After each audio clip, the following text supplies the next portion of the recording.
अनाथ बेटी माधोपुर गांव में सावित्री अपनी बेटी अंजना के साथ रहती थी। सावित्री के पति का देहांत हो चुका था। सावित्री गांव के जमींदार के घर में काम करके घर का खर्चा चलाती थी।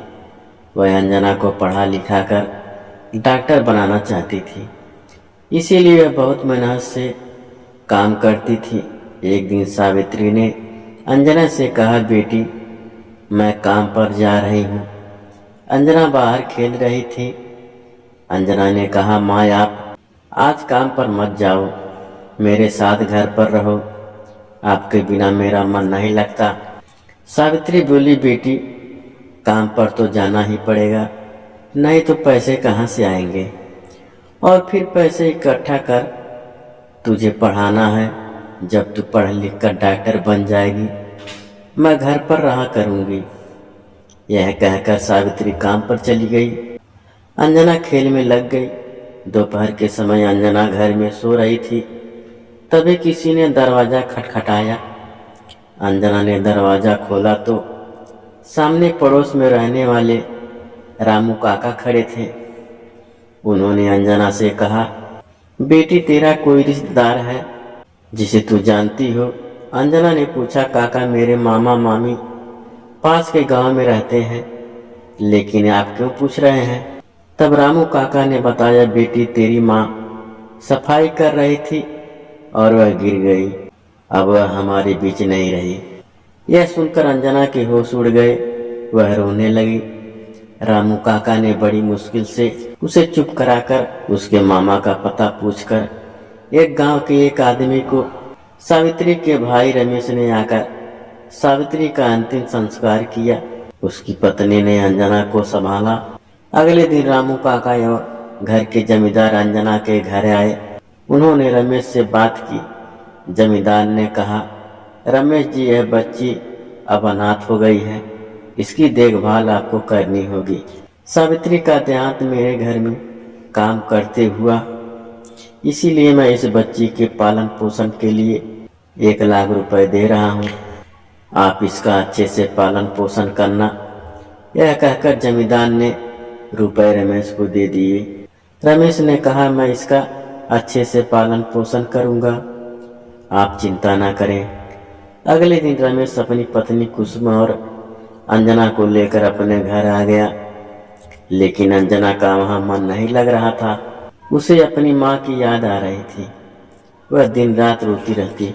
एक दिन कुसुम ने कहा, अंजना जो होना था वह हो गया, अब उसे भूल जाओ और घर के काम में मेरी मदद करो। अंजना ने कुछ नहीं कहा, वह चुपचाप मामी के काम में हाथ बटाने लगे। एक दिन अंजना ने अपने मामा से कहा, मामा मैं स्कूल कब जाऊंगी, मैं पढ़ना चाहती हूँ। माँ मुझे डॉक्टर बनाना चाहती थी। रमेश यह सुनकर गुस्सा में बोला, हाँ तेरी माँ तो बहुत पैसा छोड़ा है तेरे लिए जो तुझे स्कूल भेजूं। चुपचाप घर में रहना है तो रह, नहीं तो वापस अपने गांव चली जा। रमेश और कुसुम अंजना के पैसे हड़प चुके थे, अब अंजना से पीछा छुड़ाना चाहते थे। कुसुम अंजना से सारे घर का काम करवाती और उसे ठीक से खाना नहीं देती थी। अंजना मामा मामी के अत्याचारों से बहुत दुखी हो गई। वह अकेले में रोती रहती। वह अब मामा के घर नहीं रहना चाहती थी। एक दिन वह घर छोड़कर चल दी। वह अपने गांव जाना चाहती थी, लेकिन वह चलते चलते शहर पहुंच गई। उसे कुछ समझ नहीं आ रहा था कि कहाँ जाए कहाँ ना जाए। उसे बहुत भूख लग रही थी। अंजना सड़क के किनारे बैठकर रोने लगी। तभी उसके पास एक बुढ़िया माई आई। उन्होंने अंजना से पूछा।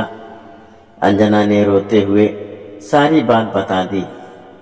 तब बुढ़िया माई ने कहा, मैं भीख मांग कर गुजारा करती हूँ, तू भी मेरे साथ भीख मांगे और पास ही मेरी छोटी सी झोपड़ी है, वहीं रह लेना। अगले दिन से अंजना बुढ़िया माई के साथ भीख मांगने लगी। उसे यह काम पसंद नहीं था, लेकिन मजबूरी में करना पड़ता था। एक दिन वह भीख मांगते मांगते एक अस्पताल के पास पहुंची। वह अस्पताल के अंदर चली गई। वहां उसे एक डॉक्टर मिले। डॉक्टर ने पूछा, बेटी तुम्हें क्या परेशानी है? तब अंजना ने कहा, डॉक्टर अंकल मैं बिल्कुल ठीक हूँ, मुझे तो आपके जैसे डॉक्टर बनना है, मुझे डॉक्टर बना दीजिए। यह सुनकर डॉक्टर ने पूछा, बेटी तुम कौन हो और डॉक्टर क्यों बनना चाहती हो? अंजना ने सारी बात उन्हें बता दी। उसकी बात सुनकर डॉक्टर उसे अपने घर ले गए। उन्होंने अपनी पत्नी से अंजना के बारे में बात की। उसकी पत्नी की कोई संतान नहीं थी। उन्होंने अंजना को अपने घर में रख लिया और उसे स्कूल भी भेजना शुरू कर दिया। धीरे धीरे समय बीत गया, अंजना बड़ी हो गई। एक दिन वह घर पहुंची और उसने कहा, मम्मी पापा आप कहाँ हो? डॉक्टर की पत्नी ने अंजना से पूछा, क्या बात है बेटी, तुम आज बहुत खुश नजर आ रही हो। अंजना ने उसके पैर छुए और कहा, माँ आज मैं डॉक्टर बन गई, यह आप दोनों के कारण हुआ है। आपने एक अनाथ भिखारिन को अपनी बेटी बना लिया। यह कहकर अंजना रोने लगी।